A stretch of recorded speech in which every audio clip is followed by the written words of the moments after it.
Hola chicos, buen día, ¿cómo están? ¿Se escucha bien? Buen día, sí, sí. Sí, profe, se Buen escucha. día.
Buen día, chicos conectados. ¿Cómo les va? Buen día. Profe, Buen día. día. Profe. Ya, profe. ¿Cómo andan? Bueno, ya estamos en la recta final. Vamos a dar este lunes y el próximo lunes repaso de los temas que van a entrar en el parcial, el segundo. Qué hermosura. Son temas, yo les contaba, generalmente cuando van después a rendir el final, si no tuvieron posibilidad de recursar, de promocionar, perdón. Son 5 temas sobre los que nos damos más importancia, que es muscular. Eso implica todos los tipos de músculo, con las características de cada célula. La descripción del sarcómero, que tiene que ser perfecta, cómo está constituido el sarcómero, y la contracción muscular. Después, nervioso, la descripción de la célula de la neurona, las células de la glía con las características, sinapsis e impulso nervioso sería en cuanto al tema de nervioso. Después, MEC, la matriz extracelular, uniones, por ahí no sería tan importante, pero MEC sí. Metabolismo celular y membrana plasmática, ¿sí? Todo lo que va con membrana, que es los componentes, tipos de transporte, ¿sí? a través de la membrana, la función, las características. Esos serían como los 5 temas más importantes. Ahora para este segundo parcial va a entrar nervioso, todo lo que ya les nombré, muscular, MEC y uniones, y creería que nada más, ¿no es cierto? No dieron otro tema. Esos 3. Así que tienen poquitos como para estudiar. Bueno, hoy vamos a repasar la MEC y uniones y contracción muscular, sarcómero y contracción muscular. Es un repaso, no vamos a volver a explicar todos los temas, sino que es un repaso general de esos temas.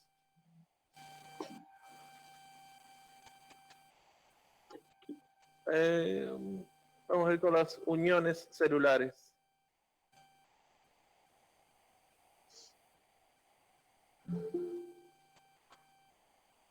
Por ahí los chicos que están conectados, si quieren preguntar algo, lo hacen por el micrófono porque no puedo leer los comentarios del chat. Bueno, vamos con las uniones celulares, chicos. Bueno, vamos a tener diferentes tipos de uniones celulares,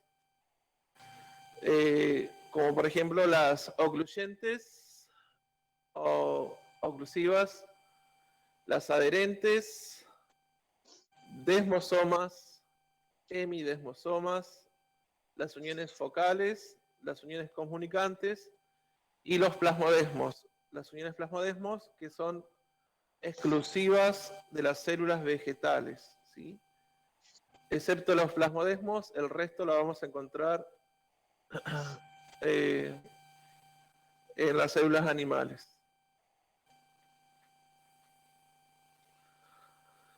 Bueno, esto sería, supónganse, tejido, son células epiteliales. Recuerden que teníamos 4 tipos diferentes de tejido. ¿Alguien se acuerda cuáles son?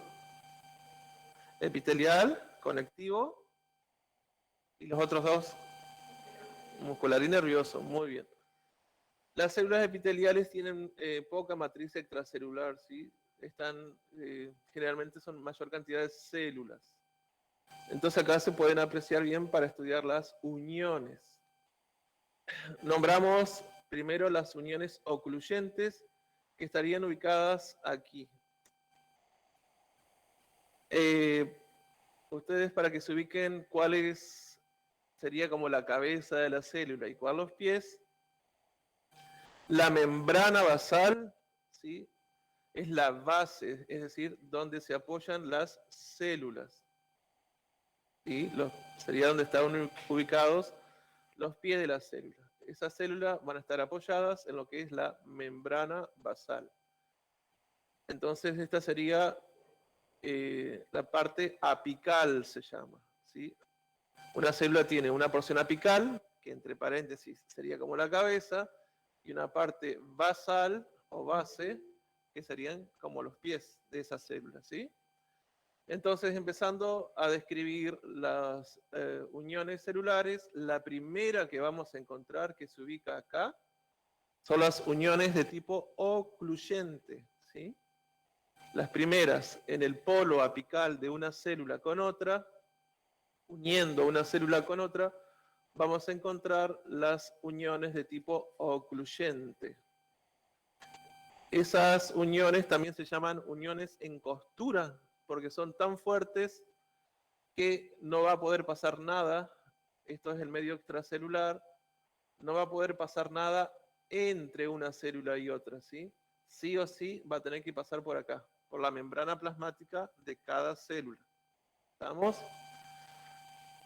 Cada tipo de unión tiene una que se llama molécula de adhesión celular, que son proteínas.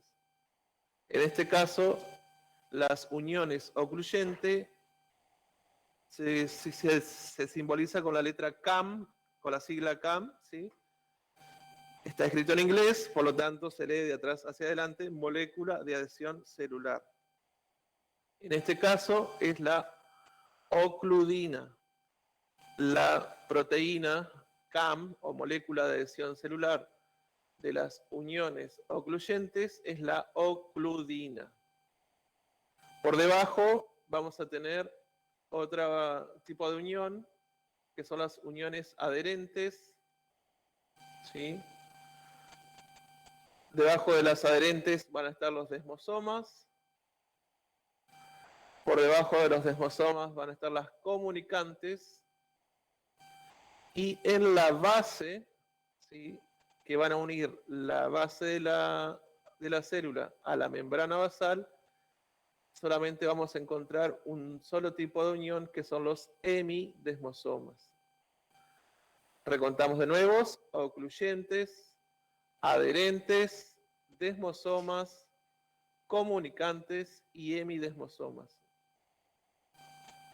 Así se disponen los tipos de unión entre dos células. La primera que vamos a encontrar, ocluyente. Por debajo las adherentes. Las ocluyentes y las adherentes van a formar algo que se llama cinturón de adhesión. Debajo de las adherentes están los desmosomas, que son las uniones más fuertes que existen. En el corazón, por ejemplo, que está constantemente en movimiento, mayoritariamente hay uniones de tipo desmosomas, justamente por lo que les acabo de decir, que son las más fuertes. Debajo de los desmosomas vamos a tener las comunicantes. Como la palabra lo indica, va a comunicar una célula con la otra, va a pasar información, van a pasar hormonas, nutrientes, ¿sí? Y en la base de la célula, unida a la membrana basal, vamos a encontrar las uniones de tipo hemidesmosoma. El prefijo, Profe, ¿sí? ¿y las uniones focales? Las uniones focales no tienen un lugar fijo, digamos, en la célula. Pueden estar en cualquier parte, excepto no en la base, sino en esta parte de acá, en lo alto de la célula, a lo largo, perdón. ¿Sí? Ahí se van a ubicar en cualquier parte, no hay un lugar fijo para las uniones focales. Son como puntos de soldadura, digamos, ¿sí? No sé si alguna vez vieron una soldadura. Antes de soldar todo completo se hacen como puntitos, como para sostener las piezas y que no se muevan. Esos puntos son las uniones de tipo focales, son puntos específicos.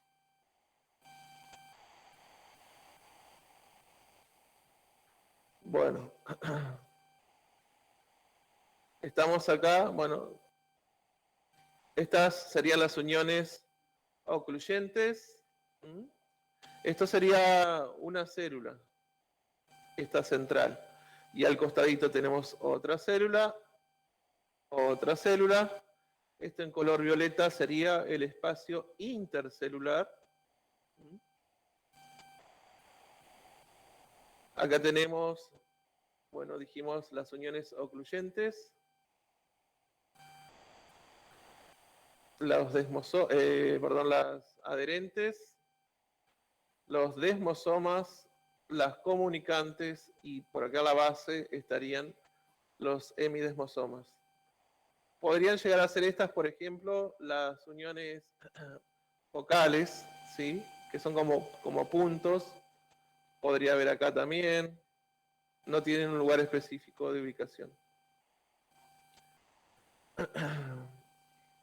Bueno, como les dije, la molécula de adhesión celular, que se simboliza con la sigla CAM, pero se lee al revés, molécula de adhesión celular, en este tipo de unión ocluyente es la ocludina, y este tipo de unión también se la conoce como unión de tipo costura, y obliga a todas las sustancias a pasar a través de la membrana. Como son tan fuertes y cerradas, nada puede pasar por el espacio intercelular, ¿sí? Todo va a pasar por acá, por la membrana plasmática de la célula. Lo que ustedes tienen que saber de cada unión es nombre, qué molécula de adhesión celular la constituye? Las ocluyentes, la ocludina. ¿Sí? ¿Y dónde están dispuestas en la célula? Las de tipo ocluyente son las primeras células que vamos a encontrar en la parte apical de la célula. Por debajo dijimos que seguían las uniones de tipo adherente. Está formada por la molécula de adhesión celular, acá se llama caderina. ¿Sí? La molécula de adhesión celular en las adherentes se llama caderina. Vamos a encontrar también un disco proteico. ¿Sí? Es una placa o disco proteico. Y se van a unir a los filamentos de actina. Tengan en cuenta a quién pertenecen los filamentos de actina. Si yo tengo que decir, el filamento de actina es parte de qué. Muy bien, del citoesqueleto que tenía 3 componentes. Ajá. Muy bien. Y los microfilamentos de actina. Entonces, estas uniones adherentes van a utilizar la molécula de adhesión celular, la caderina, va a tener un disco proteico y va a interactuar con los microfilamentos de actina. Acá vamos a encontrar las moléculas de adhesión celular que se llaman las caderinas. Esto sería la membrana plasmática de una célula, esta otra en rosado, la otra membrana. Este sería el espacio intercelular y de esta forma se van a unir mediante uniones adherentes. Profe, ¿Sí? disculpe, pero las caderinas siempre para unirse van a necesitar calcio. Sí, ¿En desmosomas también? también. Acá en esta imagen de las células vemos las ubicaciones, las oclusivas, las adhesivas o adherentes, los desmosomas, y en la base serían los hemidesmosomas.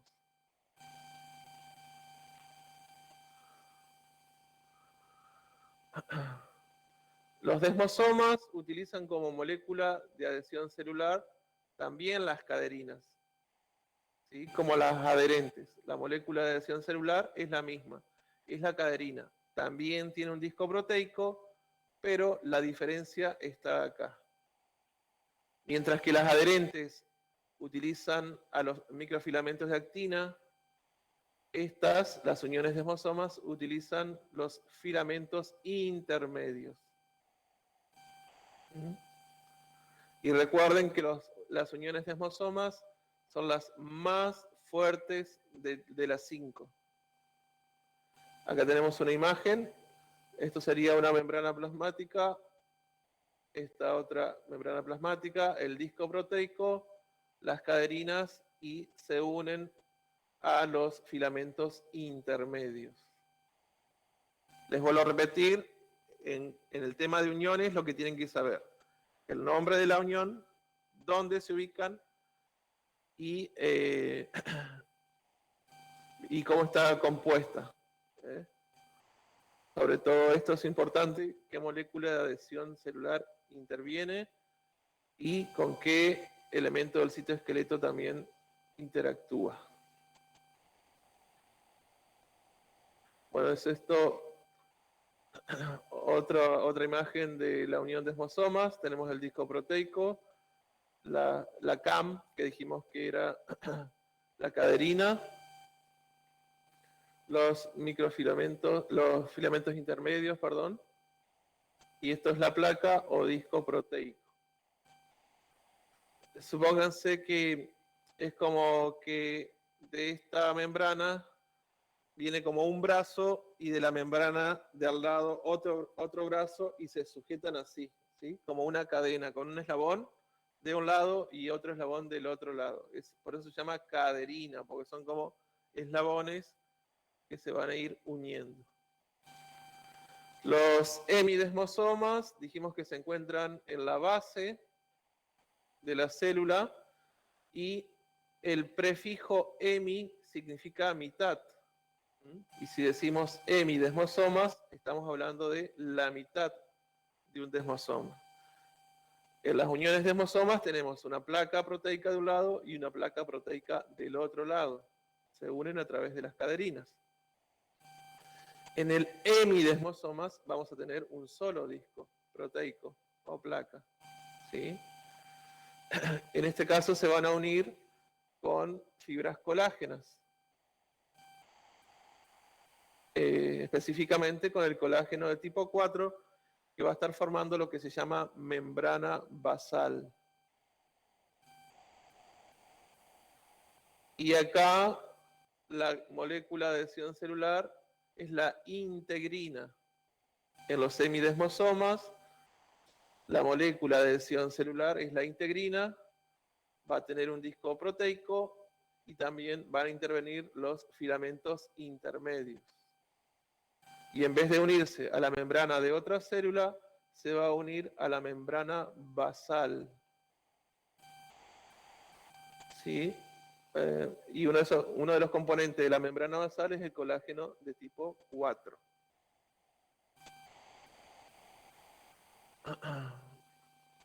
Las uniones focales que hoy preguntaban, la molécula de adhesión celular es la integrina también, tiene un disco proteico y este se va a unir a los filamentos de actina. ¿Como cuál tipo de unión que vimos?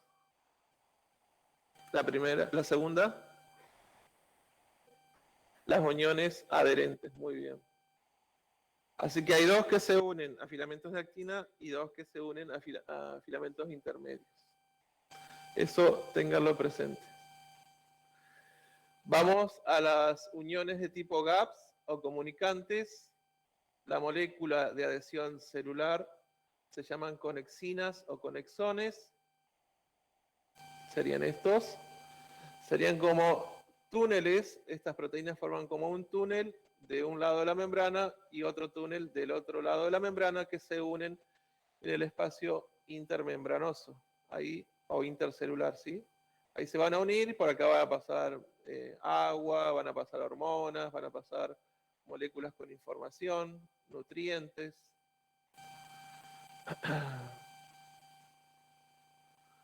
Y más o menos similares a las comunicantes son las uniones de tipo plasmodesmos, que solamente las vamos a encontrar en las células vegetales, ¿sí? En las células animales no hay uniones de tipo plasmodesmos, solamente en los vegetales, que serían como estos túneles, acá podemos ver bien, y esta estructura se llama desmotúbulo, que es por donde va a pasar la información. Pero este túnel, acá en este corte se puede apreciar bien, eso es un plasmodesmo. Eso de ahí.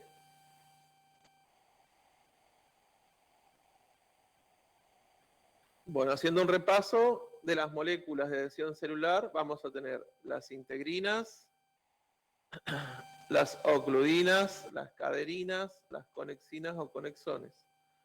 Va a haber proteínas ligadoras, formando placas o discos proteicos, y proteínas adhesivas como la laminina y la fibronectina. Hoy les contaba que el cinturón adhesivo o cinturón de adhesión va a estar formado por las uniones de tipos ocluyentes, que son las primeras, más las adherentes, que son las que están por debajo. Y también hay un complejo de unión o trama terminal que está formada por las uniones ocluyentes, las adherentes y la que está por debajo de las adherentes, que son los desmosomas. Vamos ahora con la matriz extracelular, que se simboliza con la sigla MEC. También tenemos la sustancia intercelular, o SIC. Esta matriz extracelular es una red tridimensional que va a englobar tejidos, órganos y células. La principal función es que actúa como un filtro biofísico de protección y nutrición, y es el lugar donde se producen las respuestas inmunes, la regeneración de los tejidos y la transmisión de fuerzas mecánicas, como la presión y la tracción. Esto es una imagen, ¿sí? Toda esta red, como les contaba, una red tridimensional. Bueno, ¿cómo está constituida la MEC? Tiene dos partes principales. Por un lado las fibras y por otro lado la sustancia amorfa. Dentro de las fibras vamos a encontrar fibras colágenas, reticulares. Estas fibras reticulares no son más que fibras colágenas de tipo 3. Y después tenemos por otro lado las fibras elásticas. Y en cuanto a la sustancia amorfa, va a tener también dos componentes, un componente orgánico, que va a estar formado por los proteoglucanos y los glucosaminoglucanos, o GAG. Y la parte inorgánica por agua y sales. Los chicos que están conectados, ¿pueden ver el pizarrón? ¿Alcanzan a ver? Sí, profe. Sí, profe. Sí, sí. Bueno, Se ve, profe. ahora les voy a mostrar un poquito. Esto es como una unidad, pero en realidad, ahora después cuando veamos una imagen allá en la compu, pero yo les hice como una unidad para que lo entiendan. Tenemos por un lado los GAG, ¿sí? Que serían como estos. ¿Se alcanza a ver bien de ahí? Chicos conectados. Ahora no, porque está enfocando para otro lado. Ah. Bien. Les voy a mostrar entonces. Déjenme que les explique a los chicos que están acá presentes, que aprovechen el pizarrón y ya les muestro una imagen a ustedes y les muestro la compu. Tenemos como una base de, esto se llama, alguna bibliografía le dice ácido hialurónico o hialuronato, ¿sí? Que va a formar como una cadena donde se va a enganchar esto, que es una proteína central, ¿sí? Que se va a unir a través de una proteína de unión. Esa proteína central, por medio de una proteína de unión, se va a unir al ácido hialurónico, ¿sí? A su vez, estos como pelitos negros son los glucosaminoglucanos. Esto sería la unidad que va a formar después esa malla tridimensional que forma la MEC. Bien.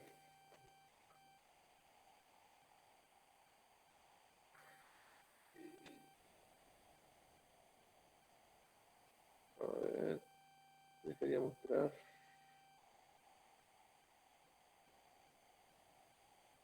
Eso.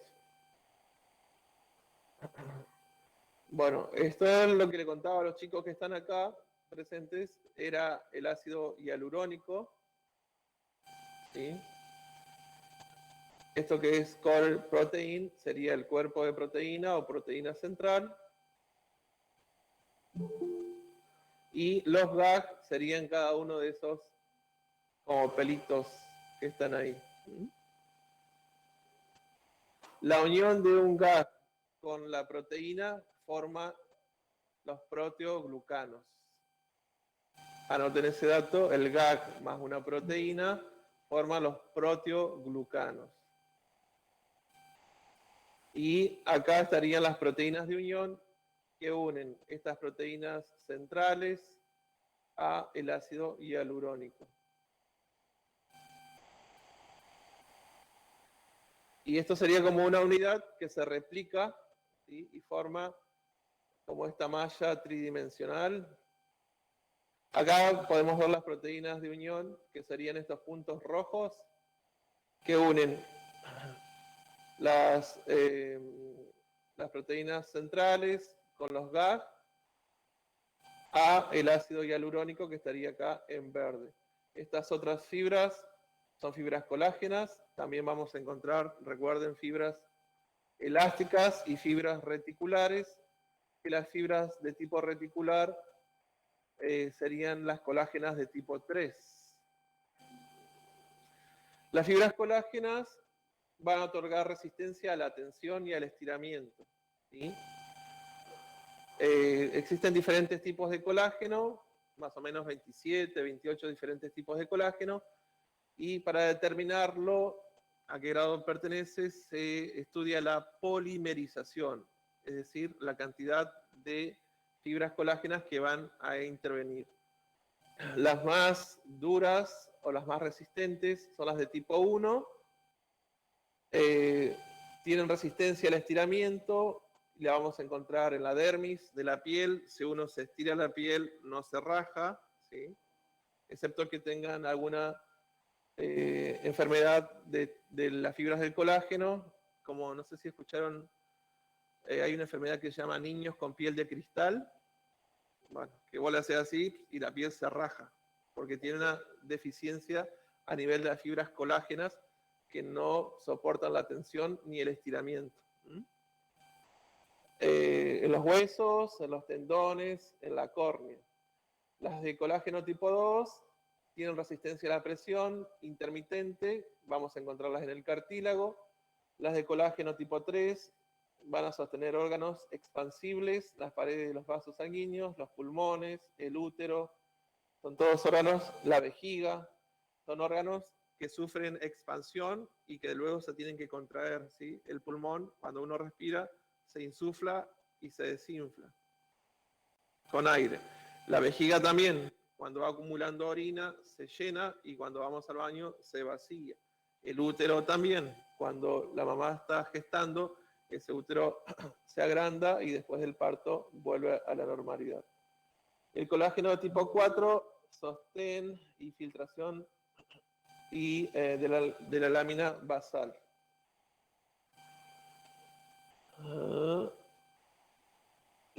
Acá, como les conté, las fibras reticulares van a estar formadas por colágeno de tipo 3. Estas 4 son las más importantes. Hay en total como 27 o 28 tipos de colágenos, pero las más importantes son las fibras colágenos que van desde la 1 a la 4, y la 3 específicamente son las que van a formar las fibras reticulares. Por otro lado tenemos las fibras elásticas.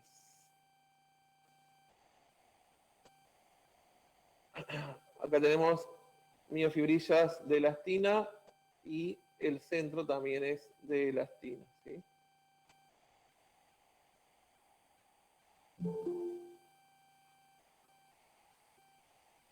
Acá tenemos las fibras elásticas relajadas y acá las fibras elásticas tensas, en una situación de tensión.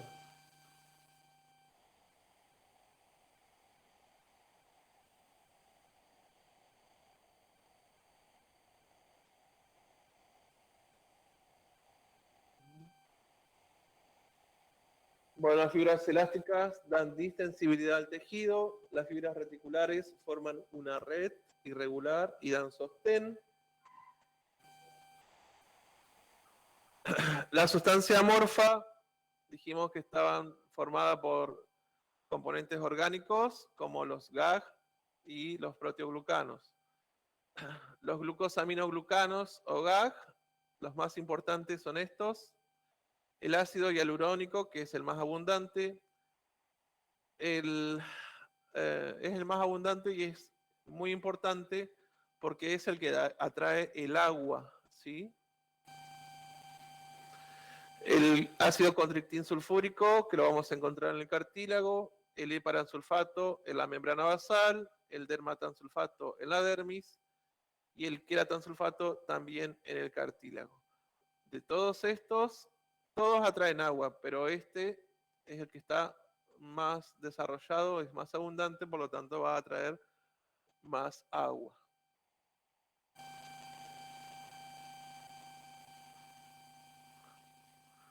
Los glucosaminoglucanos forman geles, son hidrofílicos, tienen una carga negativa, por lo tanto atraen a cationes con carga positiva, como el sodio. ¿Recuerdan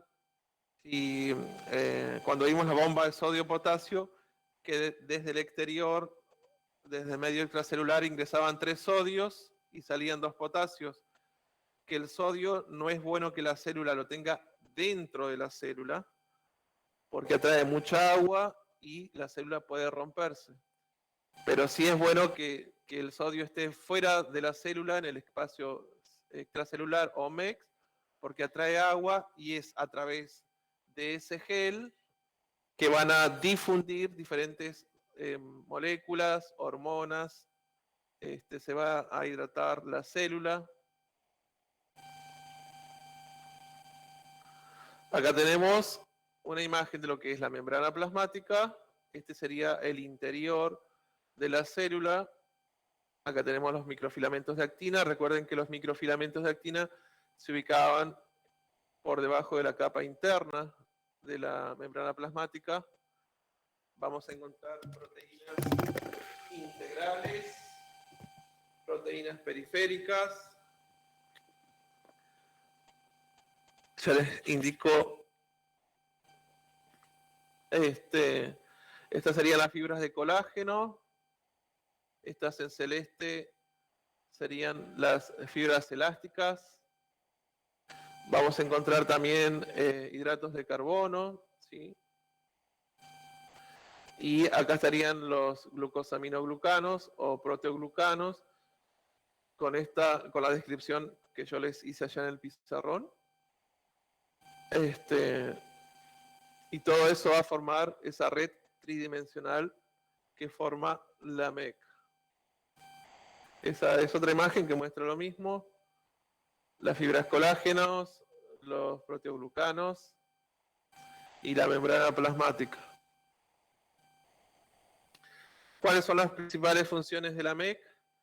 Que permite el flujo de nutrientes y desechos, proporciona un espacio hidratado alrededor de las células, actúa como filtro regulando el pasaje de moléculas a través del medio extracelular, pueden unirse a factores de crecimiento y a moléculas señalizadoras, guían la migración de células, sobre todo en la etapa embrionaria, donde esas células se están formando y tienen que ir a determinados lugares, son los encargados de producir esa migración, ¿sí? A lugares específicos. Y también hay una interacción recíproca con la célula. Vamos a ver ahora lo que yo les contaba, la membrana basal. En el tejido epitelial tenemos las células, que dijimos que había poca sustancia intercelular, era mayormente células. Esas células epiteliales van a apoyar sobre la membrana basal, que se podría considerar como una modificación de la MEC. Está producida por el tejido conectivo y el tejido epitelial. Es la unión entre células epiteliales y el tejido conectivo. Hay un intercambio de gases y nutrientes y productos de secreción y de desechos. Acá, en este esquema, acá estarían las células epiteliales, donde vemos que hay muchas células y poca sustancia intercelular. Y esta sería el polo basal, donde vamos a encontrar la membrana basal. Esa membrana basal va a estar constituida, la primera capa se llama lámina basal. Por debajo de la lámina basal vamos a encontrar las fibras reticulares, y estas dos componentes, la lámina basal más las fibras reticulares, van a formar la membrana basal, ¿sí? Entonces tenemos células epiteliales que están apoyadas sobre la lámina basal. Por debajo de la lámina basal vamos a encontrar fibras reticulares, y estos dos componentes, lámina basal y fibras reticulares, van a formar la membrana basal.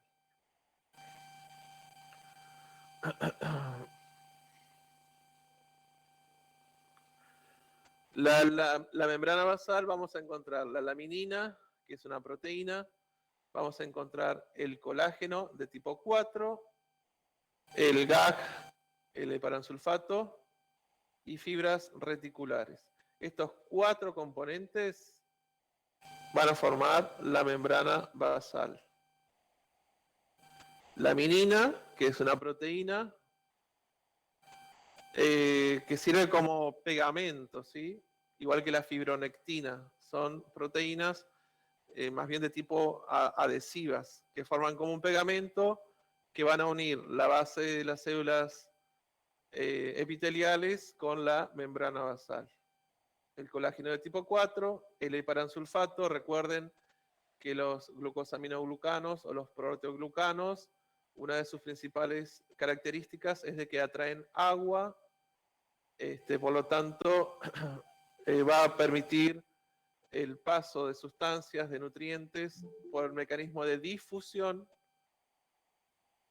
gracias a el agua que atraen los glucosaminoglucanos, en este caso el heparansulfato. Y las fibras reticulares, recuerden que son colágeno de tipo 3. La lámina basal, que se encontraba por encima,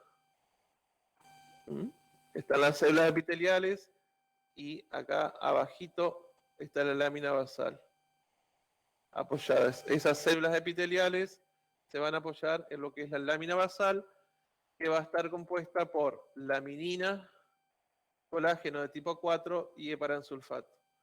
Más o menos los mismos componentes que la membrana basal, lo que no va a tener es las fibras reticulares, que si nosotros observamos acá en el esquema, las fibras reticulares están acá.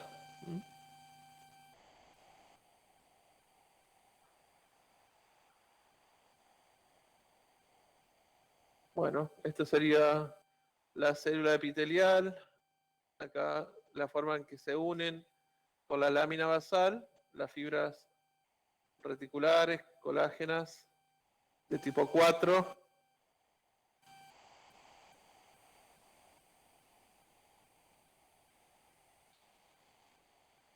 Bien. Eso sería en cuanto a las uniones celulares y la MEC.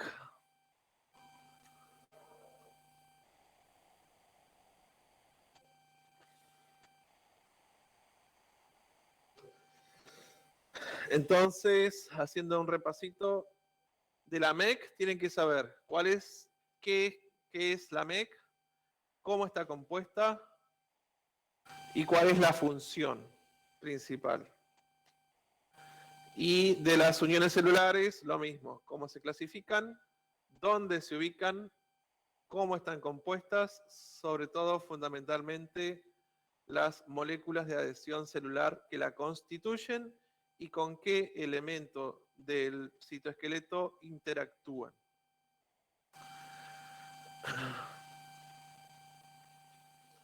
En cuanto a muscular,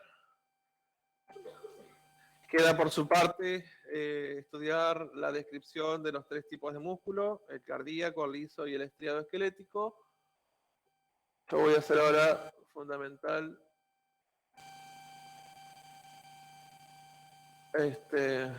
hincapié en lo que es el sarcómero. Dijimos que el sarcómero mide 2,4 micras, es el segmento comprendido entre 2 discos Z. Está constituida por 2 hemibandas claras en los extremos y una hemibanda oscura en el centro. Y durante la contracción se acorta por el deslizamiento de la actina sobre la miosina.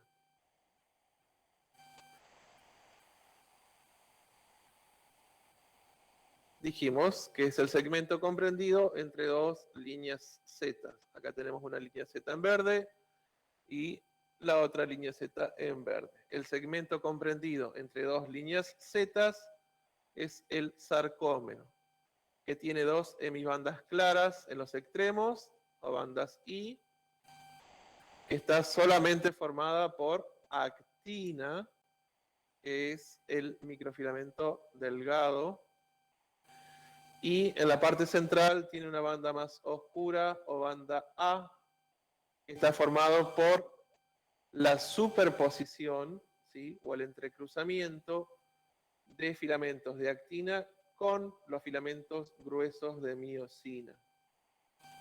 Por eso es oscura, porque se entrecruzan o interdigitan filamentos delgados de actina con filamentos gruesos de miosina. Pero en la parte central del sarcómero vamos a encontrar una banda clara que se llama banda H, que está constituida solamente por los filamentos gruesos de miosina. Y en la parte central de esa banda H vamos a encontrar una delgada línea oscura que se llama línea M, que son las proteínas que estabilizan a la miosina, ¿sí?, o el sarcómero. Entonces, cuando les pidamos que describan el sarcómero, tienen que arrancar diciendo que es el segmento comprendido entre dos discosetas que tienen en los extremos dos bandas claras, hemibandas claras, que están constituidas solamente por actina, que es una proteína o un filamento delgado.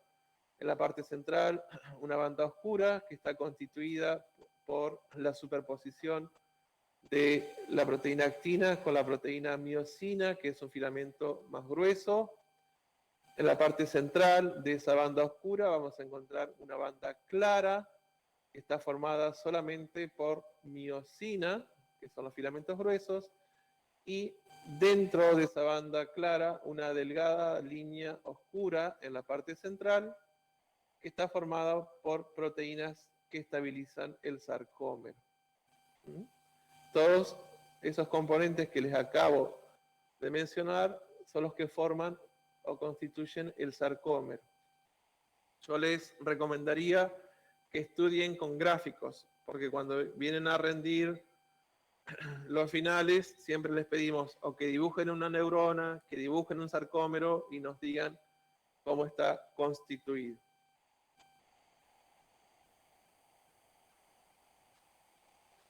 Recuerden que el filamento delgado de actina tiene tres componentes. La actina G, que sería esta proteína globular. La tropomiosina, que es una proteína fibrosa, está en este caso representado en color rosado. Y el complejo de la troponina o troponina, que tiene tres subunidades. La subunidad C, la T y la I.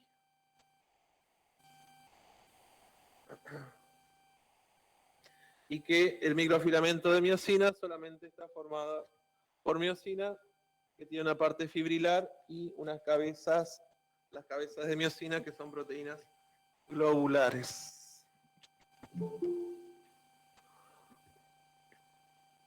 En cuanto a las subunidades de la troponina, la subunidad C sería la más importante, a la que a nosotros nos interesa porque es la que se une con el calcio. La subunidad T une el complejo, ese complejo de CTI a la actina, y la subunidad I inhibe el corrimiento de la tropomiosina.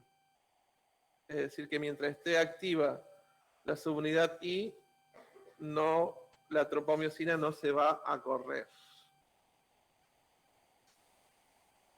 También otras proteínas importantes son la nebulina y la titina, que regulan o mantienen en su lugar a los filamentos de actina y la miosina.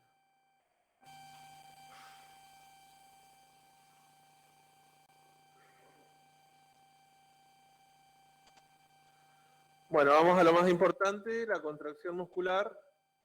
Es el acortamiento de la longitud de la fibra muscular por deslizamiento de la actina sobre la miosina en cada uno de los sarcómeros sucesivos que la constituyen. Recuerden que una fibra muscular no está constituido por un solo sarcómero, sino que son una sucesión, un sarcómero pegadito con otro, y cada uno de estos sarcómeros que está pegado con otro va a formar una fibra muscular a partir de un estímulo nervioso que llega a la placa. ¿No?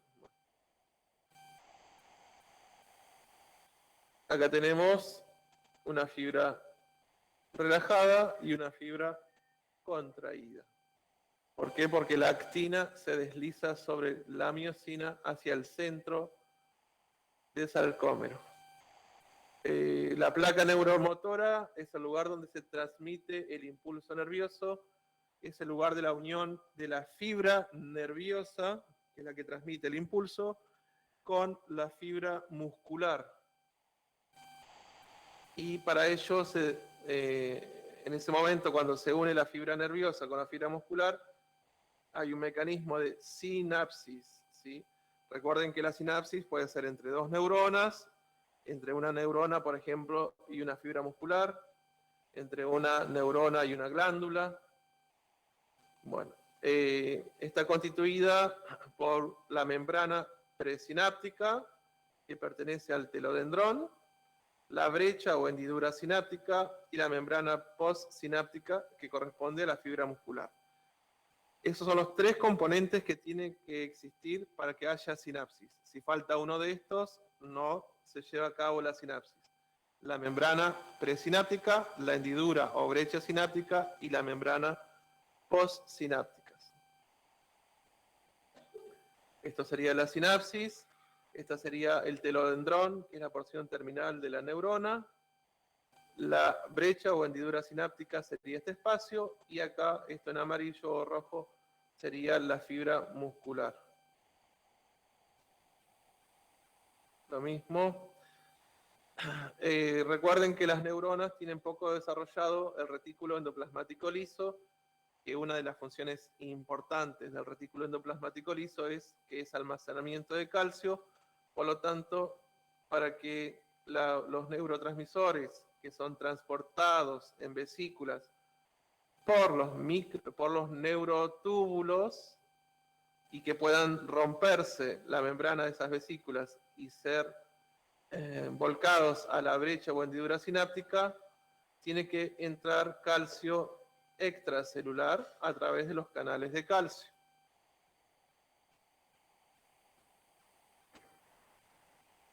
Bueno, ¿cómo inicia la contracción? El calcio ingresa al telodendrón, ¿sí?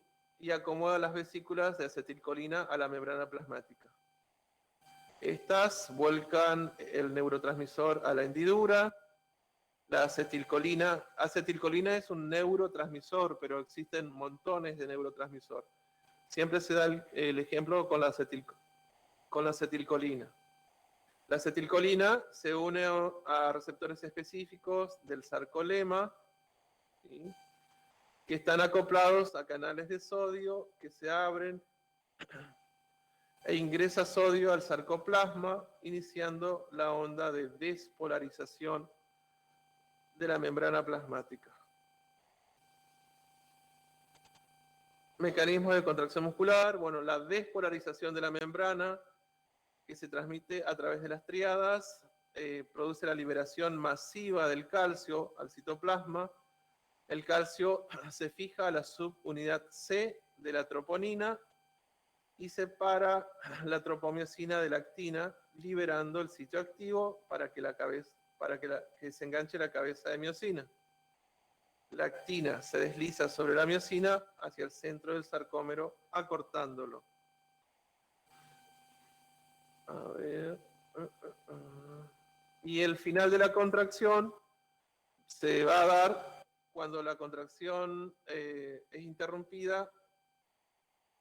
Lo que le dio origen a la contracción fue el estímulo nervioso que llegó hasta la fibra muscular.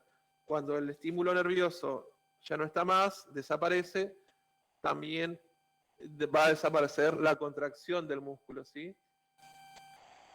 Esto va a provocar que el calcio que estaba en el interior del sarcómero retorne a los retículos sarcoplasmáticos por medio de bombas de calcio, que es un tipo de transporte activo. y la troponina va a volverse a poner en su posición original, evitando que la cabeza de miosina pueda engancharse. Quiero mostrarles algo.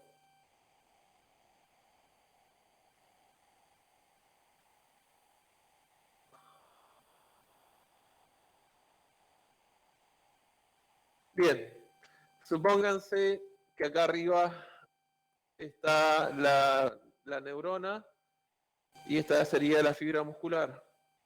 El impulso nervioso va a venir por acá y recuerden que yo les conté que las tríadas, que es un túbulo T, que es una invaginación de la membrana, y a los costaditos de esa invaginación va a haber dos retículos endoplasmáticos lisos, también se llaman cisternas, y que una de las funciones principales de esos retículos endoplasmáticos lisos es almacenar calcio. Entonces el impulso va a venir, va a ingresar por el túbulo T. Si yo les dije que estaban en la unión de las bandas A e I, ¿cuántas tríadas vamos a encontrar en un sarcómero? Si están en la unión de la banda A e I. Esto es un sarcómero. Muy bien, vamos a encontrar una tríada acá y otra tríada acá. El impulso va a ingresar por acá, por el túbulo T, que dijimos que era una invaginación de la membrana plasmática, va a provocar la liberación del calcio que está almacenado en el retículo sarcoplasmático, y ese calcio va a ir hacia la actina, que es este filamento delgado. Recuerden que la actina tiene tres componentes: actina G, tropomiosina y troponina. Que la troponina tiene tres subunidades. La subunidad C, que es donde justamente va a ir a parar ese calcio que se liberó del retículo sarcoplasmático. Sí. La subunidad C, supongan que sea esta más gordita. Y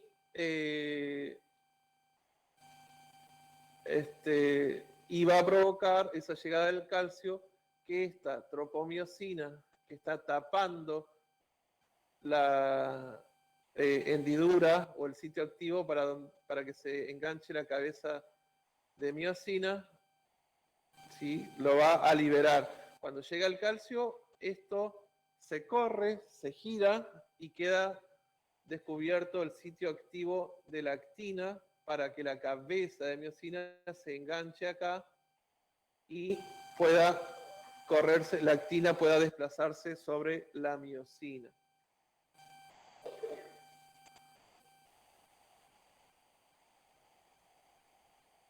Eso sería básicamente la contracción muscular. Llega el impulso nervioso, que se va a introducir por la invaginación de la membrana plasmática, que se llama túbulo T. A los costaditos están los retículos sarcoplasmáticos, que no son otra cosa más que el retículo endoplasmático liso, que almacena calcio. Ese calcio va a ser liberado al interior del sarcómero y va a ir específicamente a la subunidad C de la troponina, y esa llegada del calcio a la troponina va a producir el corrimiento de la otra proteína fibrosa, que es la tropomiosina, liberando el sitio activo, se una la cabeza de miosina.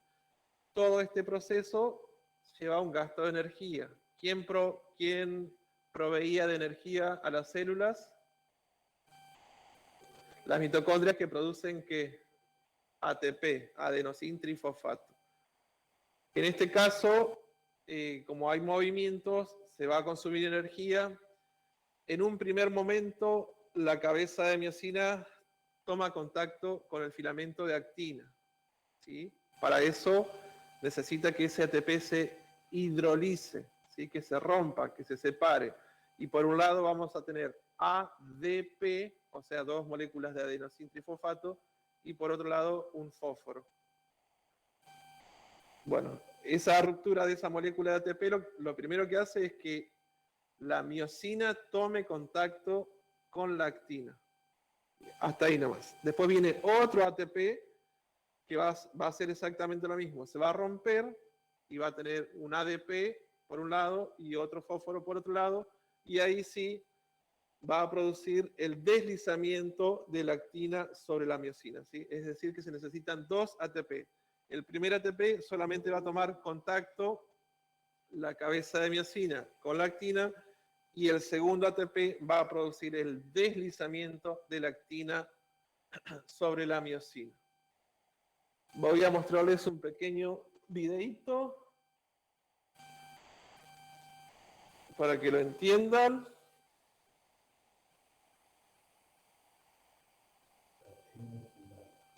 Recuerda que la unidad funcional del músculo esquelético se llama sarcómero. Tenemos el músculo esquelético que está formado por ácido, la base está formada por fibra y la fibra por fibra. Esa fibra tiene dos tipos, las delgadas, que son las actinas, y por el lado de la actina, que es el grueso, que es la miosina. Recuerda que el sarcómero es la unidad funcional, se encuentra entre 2 y 2 cepas. Vamos a ver un mecanismo en la contracción que es muy importante que lo sepan. Pueden ver ahí los filamentos delgados y gruesos. Vamos a ver lo que ocurre. Los iones de calcio, que van a ver en morado ya mismo, se unen a la troponina C. Estos son liberados por el retículo sarcoplasmático. Al unirse a la troponina, esta cambia de color y provoca el desplazamiento de la tropomosina. Este desplazamiento que está viendo deja libre al sitio activo de la actina. ¿Para qué? Para que la cabeza miosina se pueda ver. Recuerda que la cabeza miosina debe ser activada antes de que el mecanismo paso a paso de la contracción empiece. Esto ocurre cuando el ATP se une a la cabeza miosina y produce la hidrólisis. Se produce la hidrólisis de este ATP, dejando ADP y un fosfato orgánico. La energía liberada de la hidrólisis del ATP activa la cabeza miosina. Entonces, la cabeza activada se une a la actina. Vamos a ver cómo se une. Se une a la actina una vez que ya está activada y se libera el fosfato orgánico. Esto produce que la unión se fortalezca la unión. Y ahora viene el golpe de fuerza. El ADP se libera y la cabeza miosina se desplaza. Es decir, la cabeza miosina desplaza el filamento de actina hacia la misma medida. El cambio de ATP, ahora viene el ATP, se une a la cabeza miosina y la unión entre la cabeza y la actina se delimita cuando llega el ATP y se separa la cabeza. Pero después no ocurre lo mismo. Después se vuelve a activar la cabeza miosina. El ATP produce la hidrólisis del ATP, dejando el ADP y el fosfato orgánico, y la energía liberada reactiva la cabeza miosina. Y se vuelve a repetir lo mismo, este es el mecanismo paso a paso. Siempre, mientras los sitios de la actina estén expuestos, esto se va a producir siempre. Mientras los sitios de unión de la actina estén expuestos, este mecanismo paso a paso va a seguir. Se produce la contracción muscular que está viendo ahí. Ahora, ¿cuándo termina este mecanismo? Es muy sencillo. Cuando el calcio es bombeado de regreso al retículo sarcoplasmático, es una bomba de calcio. Entonces, mira cómo se fue el calcio ahí.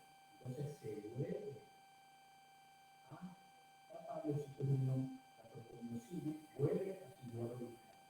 Entonces, la cabeza miosina ya no tiene dónde unirse y se termina la contracción.